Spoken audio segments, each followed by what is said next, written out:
12th April. All day Gregorio was unusually gloomy, depressed, and taciturn, so much so that I was afraid I'd annoyed him by the lack of enthusiasm with which I'd reacted when he spoke to me yesterday evening about his daughter. But it wasn't that all. It wasn't that at all. What was worrying him were rumors originating in Marseille that a huge battle was imminent between the French and Dutch fleets on the one hand and the British Navy on the other.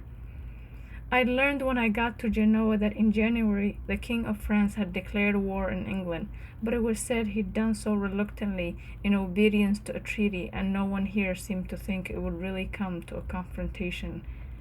But now the auguries are different, and there's talk of a real war and dozens of ships converging on the North Sea with thousands of soldiers on board. No one is more worried about it than Gregorio. He thinks that 7 or 8 of his ships must be thereabouts. Some of them had even left Lisbon and were on the way to Bruges, Antwerp, Amsterdam, or London, and that all of them would be stopped for inspection or destroyed. He broached the subject this evening, and I watched as he scribbled down dates and names and figures, as downcast as in other circumstances he might have been exultant. At one point in the evening he asked me, without looking up, "Do you think God is punishing me for not keeping Lent?" "Do you mean to say the King of France might have sent his fleet against England because Signor Gregorio Mangiavacca hasn't mortified the flesh for Lent?" I should think the greatest historians of the future will ponder over that crucial question. He was taken aback for a moment, then burst out laughing. "You Embriachi have never been very religious, yet heaven hasn't abandoned you." My host was more cheerful now, but not reassured. If he were really to lose his ships and their cargoes, it would mean his lucky star had deserted him. 13 April. Rumor is mixed up with news, tidings of war with reports about the expected apocalypse. Genoa goes about its business glumly, half-heartedly as in a time of plague. The spring is at the gates of the city, waiting for Lent to be over. Flowers are still few and far between, the nights are clammy, laughter is stifled. Am I seeing my own anxiety reflected back at me in the mirror of the world? Or is it the other way around?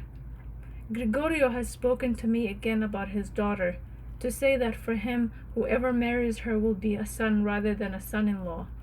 The son that heaven never granted him.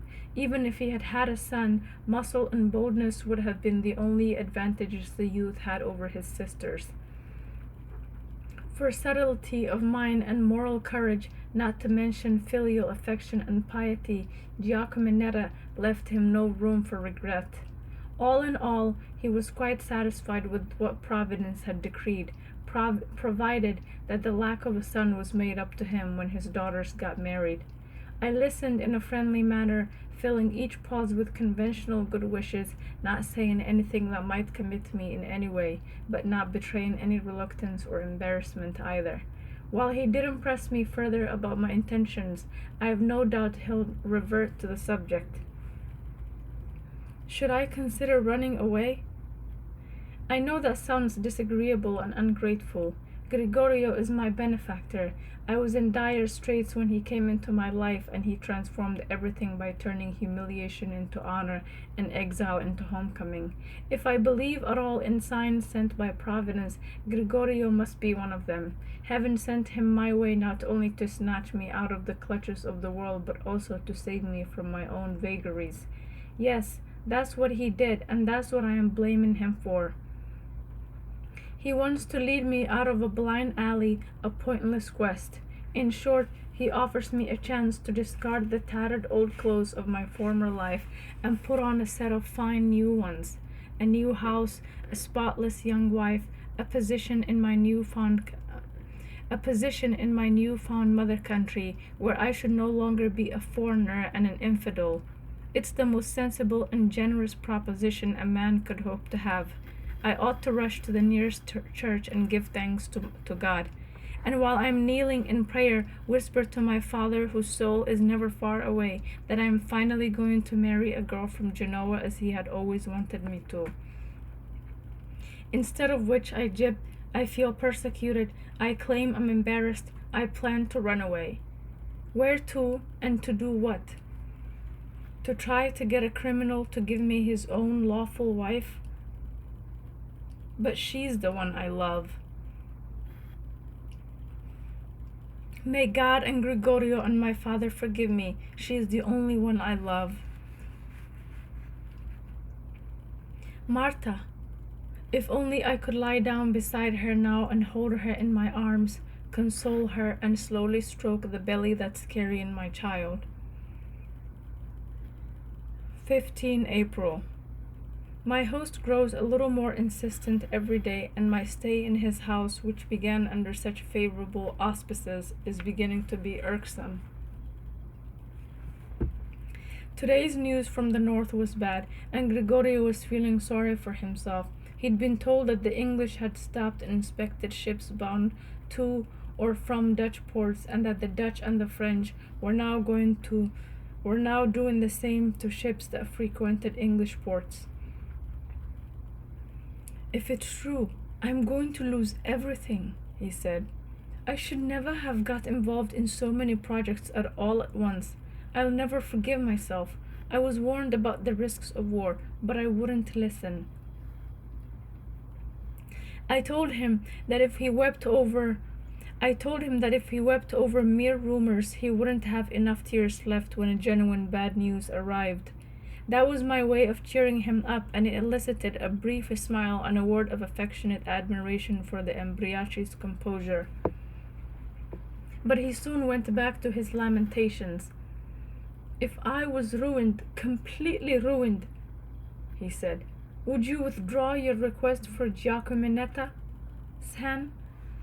Now he was going too far. I don't know whether he was distracted with anxiety or taking advantage of the situation to extract a promise from me. Anyhow, he was talking as if my marrying his daughter was an understood thing, so that if I hesitated it would seem like a withdrawal, and that at the worst possible moment, like a rat leaving a sinking ship. I was outraged. Yes, I was seething inwardly, but what could I do? I am living under his roof and indebted to him in other ways too, and he is in trouble. How could I do anything that would humiliate him? Moreover, he's not asking a favor, he's making a present. He's making me a present, or so he thinks, and my lack of enthusiasm so far is already almost an insult. I responded with an attempt to comfort him a little without compromising myself. I am sure that in a few days' time we'll have the news that will blow all these clouds away. He evidently saw this as an evasion, and saw fit to counter it by sighing through those ginger nostrils and delivering what seemed to me an uncalled-for remark. I wonder how many friends I'd have left if I really was ruined. I retorted with a sigh of my own. Do you want me to pray for the opportunity to demonstrate my gratitude? He didn't hesitate. No need for that, he said apologetically, taking my arm and heading for the garden, where we started to talk like friends again. But I am still annoyed, and it's probably time I thought about leaving. But where am I to go? To Smyrna, in case my people are still there? No, Gibelet would be better, though in Smyrna, with the help of Abdel-Latif the scribe, I might try to do something for Marta. I think about it from time to time and get some ideas. I'm probably deluding myself. Deep down I know it's too late to save her, but isn't it also too soon to give up? 17 April. This morning I made inquiries about ships going to Smyrna. I found one that sails 10 days from now on the Tuesday after Easter. The date suits me. It will allow me to meet Gregorio's wife and children briefly without getting drawn too far into the family reunion. I haven't said anything to my host yet. I'll tell him tomorrow or the next day. There's no hurry, but it would be uncouth to leave it just before my desertion. 18 April. Today is Palm Sunday, when people, without admitting it, start celebrating the approaching end of Lent, and my host is slightly more optimistic about the fate of his ships and their cargoes. He hasn't had better news, but he got up in a more cheerful mood this morning. I seized the opportunity. Before broaching the subject of my departure, I gave him an account of my journey, with details I'd hitherto omitted or dressed up a bit. Of course, what happened to me could be revealed only to someone really close to me. What's more, whenever we were together, Gregorio monopolized the conversation and rarely let me get a word in. I now knew almost all there was to know about him, about his ancestors as well as mine, about his wife and daughters, and about his business. Sometimes his conversation was cheerful, sometimes gloomy, but it rarely stopped. If he asked me a question, I'd scarcely began to answer before he was in full spate again. I made no effort to restore the balance, still less to complain. I'd never been very talkative. I've always preferred to listen and reflect, or rather pretend to, for to tell the truth, I'm usually daydreaming, not thinking. But today I overrode both my habits and his. I used all kinds of wiles to stop him from interrupting and told him everything, or at least all that was essential as well as a good deal that was not. The 100th name, the Chevalier de Marmontel and his shipwreck, my nephews and their shortcomings, Martha the false widow, the child she's expecting. Yes, it was necessary to tell him even that, as well as my wretched adventures in Anatolia, in Constantinople, at sea, in Smyrna, and then in Onchios, right up to my present regrets and vestiges of hope. The further I got in my story, the more downcast my host looked, though I couldn't tell whether this was out of sympathy with my misfortunes or because of their consequences for his own plans. For on this subject he caught my drift. I hadn't yet said I intended to leave. I just explained the reasons why I couldn't marry his daughter or stay on in Genoa indefinitely, when he said, succinctly for him, "So, when are you leaving us?" This was put without rudeness or any sign of annoyance. He wasn't turning me out. If I'd had any doubt on that score, I'd have left his house forthwith. No, his question was a simple acknowledgment of the facts. Sad, hurt, disappointed. "In the next few days," I answered vaguely, meaning to go on to tell him how grateful I was and how much in his debt, but he just patted me on the shoulder and went out to wander round the garden, alone. Do I feel more relieved than ashamed? Or the other way around?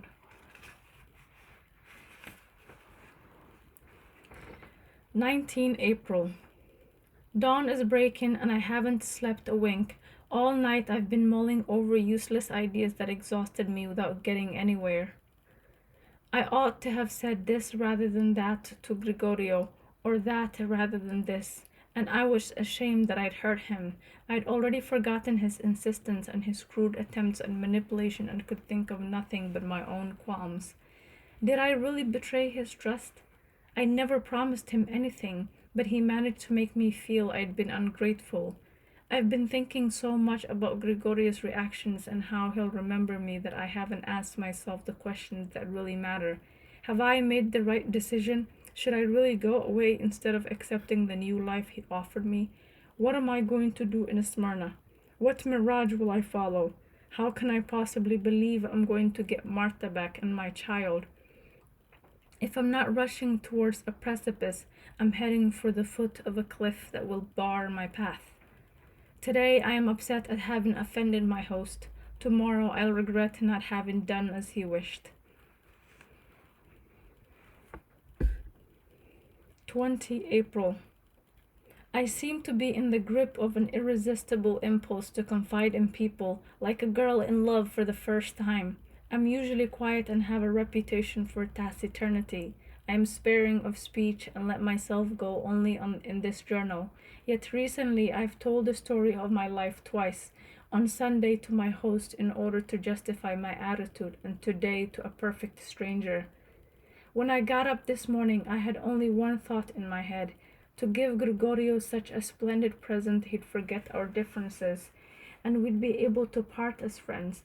I had nothing particular in mind, but I noticed a very large curio shop in an alley near the harbor and had promised myself to visit it as a colleague practicing the same trade. I was sure I'd find exactly what I wanted there, perhaps an imposing antique statue that would look just right in the Mangiavaca family garden and be a permanent memento of my visit. I felt at home in the shop as soon as I entered it. The goods were set out in almost the same way as in my own place: old books stacked on shelves, stuffed birds above them, in various nooks and crannies on the floor, imposing but damaged vases that could quite be thrown away, and were kept year after year, though clearly no one would ever buy them. Even the owner of the premises was quite like me, a middle-aged Genoese of about 40, clean-shaven and rather stout. I introduced myself and was greeted very cordially. The man had heard of me, not just of the Embriachi, but also of me personally, for some of his own customers had been to Gibelet. Even before I said what I was looking for, he invited me to take a seat in a cool and shady little courtyard, sent a maid for iced cordials, and came and sat down facing me. His family, too, he told me, had lived for a long time in various cities abroad, but they'd come back to Genoa some 7 years ago, and he himself had never left it. When I said I'd recently been in Aleppo, Constantinople, Smyrna, and Chios, his eyes filled with tears. He told me he envied me for having been everywhere. He dreamed all the time of far-away places, but had never plucked up the courage to travel. I go to the harbor twice a day and watch the ships arriving and departing. I talk to the sailors and the owners, drink with them in the taverns so as to hear the names of the places they have put into. They all know me now, and when my back is turned, must say I'm crazy, because it intoxicates me just to hear those strange names. But I've never had the wit to go abroad myself. The folly, you mean? No, people tend to forget that one of the ingredients of true wisdom is a dash of folly. He looked so sad that I pointed out. You'd like to be in my place, and I'd like to be in yours. I said this to allay his regrets, but all the saints I thought it too, and still do. At that moment I'd have liked to be sitting in my own shop with a cool drink in my hand, never having dreamed of setting out in this journey, never having met the woman on whom I brought misfortune and who brought misfortune on me, and never having heard of the 100th name. Why do you say that? He asked, to get me to tell him of my travels. So I began to talk of what made me set out, my brief pleasures, my misadventures, my regrets. The only thing I left out was my difference with Gregorio. I just described how kindly he'd taken me in when I arrived, and said that before I went away I wanted to show my gratitude with a gift worthy of his generosity. At this point my colleague, his name was Malchione Baldi, ought, as a good businessman, to have asked me what I had in mind, but apparently he was too absorbed in our conversation about my travels. He kept asking questions about the things I'd seen in various places, then wanted to know more about Mazandarani's book, which he'd never heard of before. After this had gone on for some time, he asked where I planned to go now. I don't know yet whether to return to Gibraltar directly or go back to Smyrna first. Didn't you say the book that made you undertake of the journey is in London now? Does that mean I have to follow it there? Oh no, and what right have I, who's never left a dry land, to urge you to make such a journey? But if you should decide to go, do come and tell me about it when you get back. We then went into another courtyard on the other side of the shop to look at a collection of statues, some of them antiques and some more modern. It seemed to me that one of them, which had been found near Ravenna, would be very suitable for my host's garden. It represents Bacchus, or perhaps a feasting emperor holding a cup of wine and surrounded by all the fruits of the earth. If I don't see anything I like better, I shall buy it. There was a spring in my step as I walked back to Gregorio's, and I resolved to go back and see my amiable colleague again. I'd have I'd have to anyway for the statue. Should I give it to Gregorio as it is or have it mounted on a plinth? I'd better ask Baldi. He'll know what's usually done.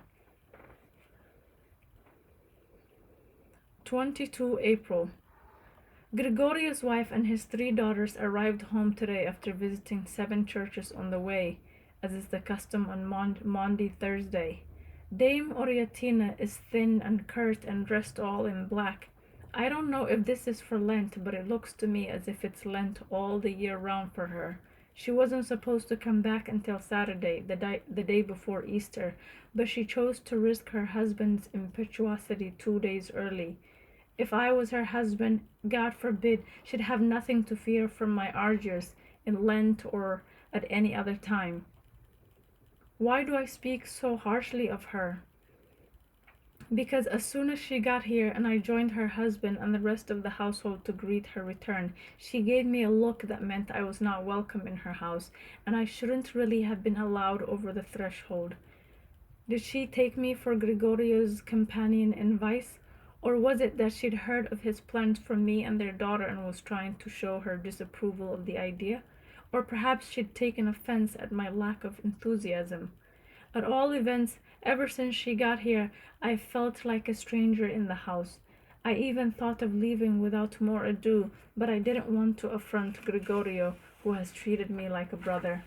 So I pretended to think his wife's demeanor was to be set down to fatigue, to Lent, and to the thought of the sufferings endured by our Lord during this holy week, a consideration not likely to make anyone bubble over with joy. But I shan't stay on too long. This evening I didn't join the others for dinner either. I said I had to go and see a colleague.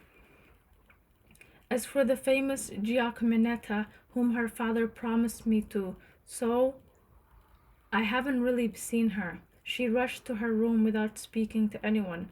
I suspect her mother's hiding her deliberately. It's time I was off. High time. I'm passing a very uncomfortable night, though there's nothing wrong with me. Yes, there is. It upsets me to think I am no longer welcome in this house. I can't get to sleep. It's as if my very sleep had been stolen or begged for from my hosts. The expression I remember seeing on Dame Orientina's face has grown uglier and more intense as the night wears on. I can't stay here any longer. Not till Christmas, not even till Easter, which is only 2 days away. Not even till tomorrow morning. I shall leave a polite note and creep out. I'll sleep in an inn near the port and embark on the first boat that leaves. For the East or for London? I still can't make up my mind.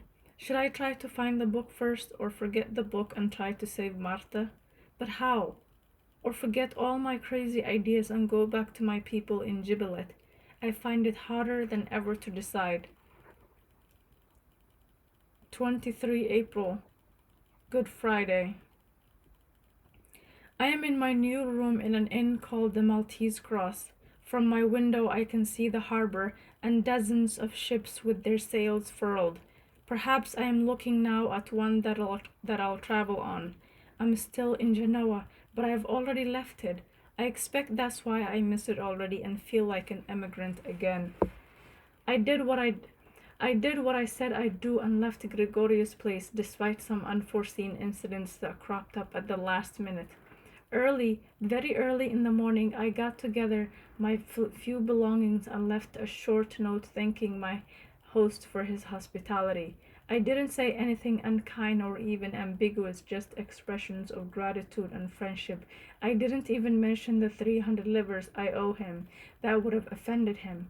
I left the letter in a prominent place, weighed down by some coins for the servants. I tidied the room and left it as neat as if I'd never lived in it. Then I went. Outside it was beginning to get light, but the house was still dark and silent. If the servants were up, they were being careful to make no noise. The room where I'd is on the first floor, up a flight of wooden stairs that I meant to go down cautiously so that the planks wouldn't creak. I was still on the top step, clutching the banister so as not to trip up in the dark when I saw a light. A girl appeared from somewhere, who could only be Giacominetta. She was carrying a two-branched candlestick which suddenly lit up the stairs as well as her face. She was smiling, an amused, knowing smile. There was no question of my retreating. She'd seen me, carrying my luggage, and I had no choice but to go on, so I smiled too and winked as if to share my secret with her. She was as radiant as her mother was dowdy, and I couldn't help wondering if her character was different. Perhaps she'd acquired some of her father's cheerfulness, or perhaps each woman's attitude was determined by her age.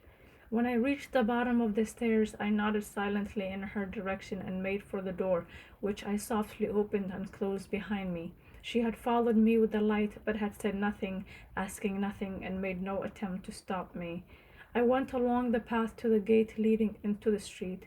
The gardener opened the gate for me. I slipped a coin into his hand and walked away.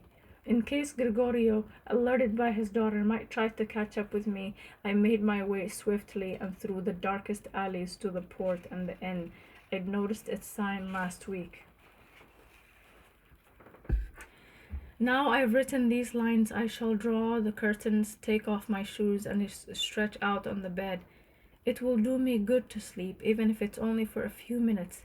There's a smell of dried lavender, and the sheets seem clean. It was midday, and I slept for a good 2 or 3 hours when I was awakened by the most infernal din. It was Gregorio hammering on my door. He said he'd been to all the inns in Genoa trying to find me. He was weeping. According to him, I'd betrayed him, stabbed him in the back, humiliated him. For 33 generations, the Mangiavacas had been so as close to the Embriaches as the hand to the arm. And in the moment of annoyance, I'd slashed right through bones, veins, and sinews. I told him to sit down and keep calm. There'd been no treachery and no slashing or anything like it, not even any bad feeling. At first I refrained from telling him what I really felt. The truth was to be deserved, and he didn't deserve it, behaving like this. So I pretended I wanted to leave him in peace with his reunited family and was leaving his house with the best possible memories. He said that wasn't true. His wife's coldness had driven me away.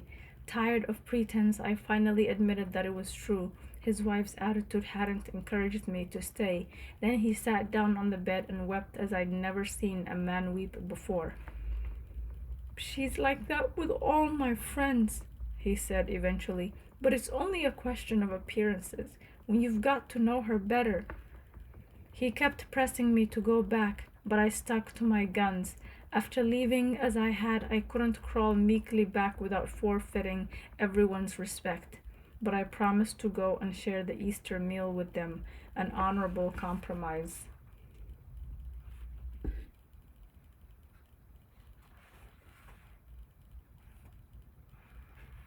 24 April, Holy Saturday. I called on Melchione Baldi again today to confirm that I was going to buy the Bacchus statue and ask if he could have it delivered to Gregoria's house.